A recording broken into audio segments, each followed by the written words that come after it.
l'épisode 22 où Hermès découvre Cronos dévorateur. Résumé de l'épisode précédent. Hermès a appris par Hestia que son père, lorsqu'il était petit, avait été poursuivi. Il a très envie de découvrir l'enfance de Zeus. Je commence. Dès qu'Hermès put quitter l'Olympe, il regagna le mont Parnasse. Pausania l'accueillit avec la même gravité que d'habitude. « Ton désir de connaître l'origine de chaque chose est sans fin, mon enfant, » sourit la vieille nourrice. « Que cherches-tu à voir naître aujourd'hui ?»« Mon père, » lui répondit Hermès en la fixant intensément. Pausania ne frémit pas sous le regard perçant du jeune homme, mais son sourire s'effaça. Elle s'assit sur une pierre devant sa grotte. « Oh, Hermès, ce sera un voyage fatigant, » dit-elle simplement. Hermès laissa reposer sa tête sur les genoux de la nourrice et ferma les yeux. Lorsqu'il les rouvrit, Hermès était dans une chambre où dormait une femme. C'était la titanide Rhea. À côté d'elle, dans un berceau, un bébé s'agitait doucement. La porte de la chambre s'ouvrit, Hermès n'eut que le temps de se cacher derrière un rideau et il vit entrer Cronos. Le titan avait un peu changé depuis qu'il avait pris la place de son père Ouranos. Son visage était creusé, ses yeux gonflés et rouges. « Les Irini doivent l'empêcher de dormir toutes les nuits, » pensa Hermès. Cronos semblait très agité, mais il essayait de faire le moins de bruit possible pour ne pas réveiller sa femme endormie. Et soudain, Hermès vit Cronos saisir avec précaution le bébé et l'avaler tout rond. Puis Cronos quitta la pièce sur la pointe des pieds. À son réveil, la jeune mère découvrit le berceau vide. « Hestia, mon bébé, où es-tu passé ?» criait-elle. Mais elle eut beau crier et appeler, son bébé avait disparu. Étrange, pensa Hermès. Ce bébé s'appelle Hestia, comme ma tante, la déesse du foyer. Mais Pausania venait d'attirer la tête du jeune dieu sur ses genoux. Il se sentit envahi par le sommeil et tout se brouilla. Lorsqu'il se réveilla, il était toujours dans la même chambre. Rhea venait de mettre au monde une deuxième fille. Cette fois, elle essayait de rester réveillée pour surveiller l'enfant. Mais elle était trop fatiguée. Elle finit par s'endormir. Hermès vit alors Cronos entrer dans la chambre, s'emparer de l'enfant et l'avaler tout rond. Rhea se réveilla au moment où Cronos s'apprêtait à quitter la chambre. « Où est mon bébé ? Où est ma petite Déméter ?» cria la pauvre mère. « Je ne sais pas, » répondit Cronos. « Je venais justement la voir. » Rhea se mit à pleurer bruyamment. Mon bébé.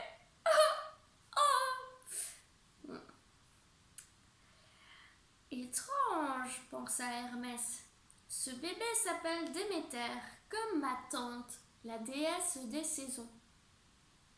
Une nouvelle fois, Pausania attira la tête du jeune dieu sur ses genoux.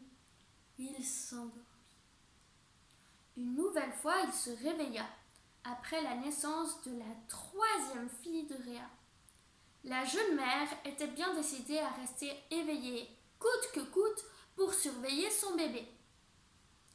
Cronos vient lui rendre visite et réclama de prendre l'enfant dans ses bras. Rhea la lui tendit et, la sachant en sécurité, s'assoupit quelques instants. Hermès vit aussitôt Cronos avaler tout rond le bébé.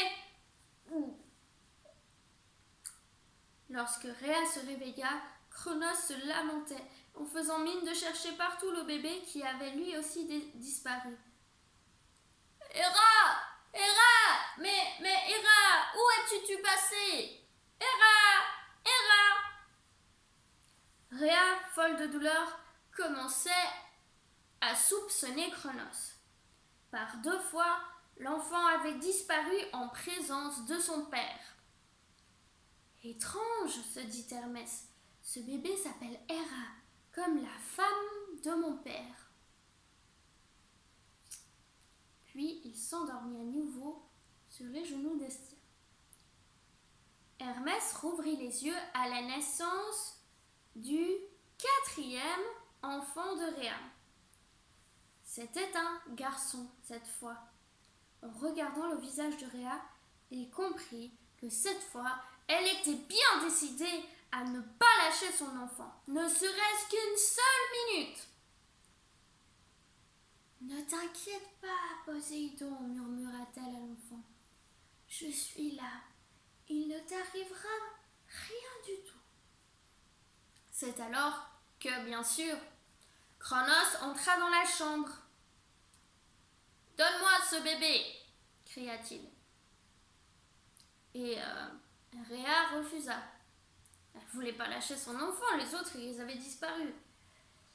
Alors, Cronos lui dit encore « Mais donne-moi ce bébé !» Et Rhea refusait toujours. Alors Cronos arracha l'enfant et là, sous ses yeux, il l'avala tout rond. Rhea venait de découvrir l'horrible secret de Cronos, l'horrible vérité. C'était lui qui mangeait ses enfants. Mais pourquoi fais-tu cela? Pourquoi? Hurla la pauvre mère. Oh, parce qu'on m'a dit un jour qu'un de mes enfants prendrait ma place. Alors je les mange. Comme ça, il n'y a pas de risque. J'ai tué mon père pour pouvoir exister. Ce n'est pas pour me faire piquer la place par des enfants.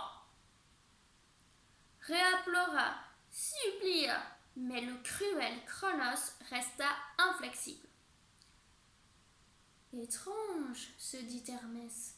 Ce bébé s'appelle Poséidon, comme mon oncle, le dieu des mers.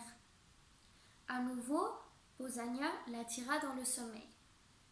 En se réveillant, il assista encore à la naissance du 5e enfant de Rhea et Cronos, un bébé nommé Hadès. Rhea ne put empêcher son mari d'avaler ce bébé aussi. Hadès alla rejoindre ses frères et sœurs dans le ventre de Cronos, son père. Étrange, cette fois, l'enfant portait le nom de mon oncle, le dieu des enfers, remarqua Hermès. À chaque naissance, le jeune messager des dieux était terrifié devant ce qu'il voyait. Mais quand cela cesserait-il? Quand Cronos allait arrêter de dévorer ses enfants? Voilà, vous aurez la suite une autre fois. J'espère que cette histoire vous a plu. Moi, j'ai beaucoup aimé écouter cette histoire et écouter que Cronos mangeait chaque fois ses enfants. Je trouvais ça un petit peu bizarre. Puis je me réjouis de voir s'il va continuer ou s'il va enfin arrêter un jour. Je vous souhaite une très très belle journée. Ciao ciao!